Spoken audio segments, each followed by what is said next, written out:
দেশের নামে ভুল প্রচার চালানো হচ্ছে। তো এখানে নিউ ইয়র্ক টাইমস লাইনে উঠে এসেছে বাংলাদেশ একটি অসাম্প্রদায়িক দেশ। এখানে ধর্মীয় রাজনীতি হিসাবে গণ্য করা হচ্ছে। তো এখানে দুজন প্রতিবেদক ২০০০ শব্দ একটি প্রতিবেদন। নিউ ইয়র্ক টাইমস তার শিরোনাম করেছে, বাংলাদেশ নতুনভাবে গড়ে উঠছে, ইসলামী কট্টরপন্থীরা সুযোগ খুঁজছে। ১৭.৫ কোটি জনসংখ্যার এই দেশটি নাকি রাজনৈতিক শূন্যতা থেকে ধর্মীয় রক্ষণশীলতার দিকে যাচ্ছে। উদাহরণস্বরূপ তারা উল্লেখ করেছে, মৌলবাদীরা ঘোষণা দিয়েছে যে তরুণীরা আর ফুটবল খেলতে পারবে না। কিন্তু বিষয়টি যে অপতথ্য সেটা দেশের গণমাধ্যমের খবরে উঠে এসেছে।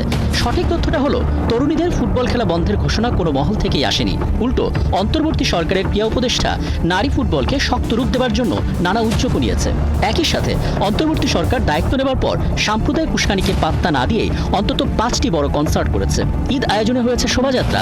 ইতিহাসে প্রথমবারের মতন সার্বজনীন উৎসবে রূপ দেওয়া হয়েছে মঙ্গল শোভাযাত্রাকেও। শুধু তাই না, থামিয়ে দেয়া লালন মেলাও চালু করা হয়েছে। আর এসব উদ্যোগ প্রমাণ করে বাংলাদেশ কোনোভাবেই ধর্মীয় রক্ষণশীলতার দিকে যাচ্ছে না।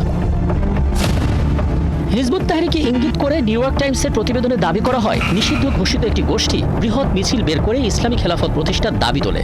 অথচ এই মিছিলটি যে আইনশৃঙ্খলা বাহিনী ছত্রভঙ্গ করে নেতৃত্ব দানকারীদের আটক করে, সেই খবর নিউ ইয়র্ক টাইমস তাদের প্রতিবেদনে উল্লেখ করেনি। নিউ ইয়র্ক টাইমস দাবি করে, শেখ হাসিনার পতনের পর থেকে পুলিশ বেশিরভাগ ক্ষেত্রে নিষ্ক্রিয় হয়ে পড়েছে এবং তারা এখনও মনোবল ফিরে পায়নি। বাস্তব চিত্র হলো, বর্তমান পুলিশের মনোবল ফিরছে, যার প্রমাণ শতাধিক আন্দোলনকে সামলানো।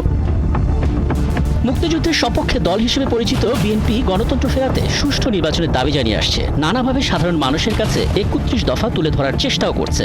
মানুষের কাছে বিএনপি জনপ্রিয়তাও বাড়ছে। অথচ নিউ ইয়র্ক টাইমসের ২০০০ শব্দের প্রতিবেদনে একটি লাইনেও সেই বাস্তবতা তুলে ধরা হয়নি।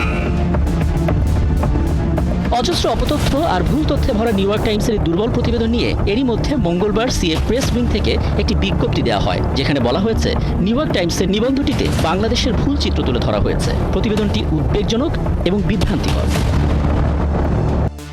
তো এই ভুল প্রচারণায় চলছে নিউ ইয়র্ক স্টাইল লাইনে এটি উঠে এসেছে। তো এরকম নিত্য নতুন ভিডিও পেতে নিউজ বাংলা ১২১৮ সাথে থাকুন। আমি পলাশ এই মুহূর্তে বিদায় নিচ্ছি। ফিরছি আবারও নতুন কোনো খবর নিয়ে।